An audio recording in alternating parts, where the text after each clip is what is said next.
University of आज़ाद जम्मू व कश्मीर की faeces में 2000 रुपये की कमी कर दी गई, नोटिफिकेशन जारी। शादी हाल के हवाले से नया नोटिफिकेशन। शादी हाल को SOPs के तहत आउटडोर 300 अफराद की हद तक शादी की तकरीब की इजाज़त दे दी गई।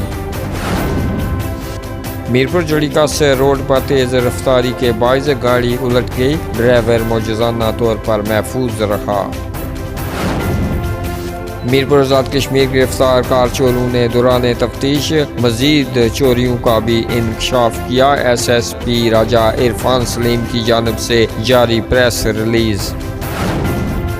रावलाकोट आटे की कीमतों में जालमाना इजाफे के खिलाफ तारीखी साज एहतजाजी रैली। रावलाकोट शहर में दाखिल एहतजाजी रैली में कसीर तादाद में लोगों ने शिरकत की। आज़ाद कश्मीर में आटे की कीमतों में इजाफे के खिलाफ हड़ताल। डलकोट रोड मुख्तलिफ मकामात से मुजाहिरीन ने बंद कर दी। तरखल आज़ाद कश्मीर आटे की कीमतों में इजाफे के खिलाफ एहतजाज।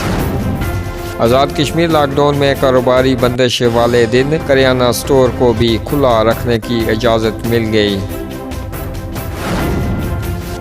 भारतीय जंगी जुनून थम न सका, ततापानी सेक्टर मैदान जंग बन गया। Line of control Tatapani sector में शदीद गोलाबारी, एक खातून शहीद जबकि मुतहद के जख्मी होने की इतला।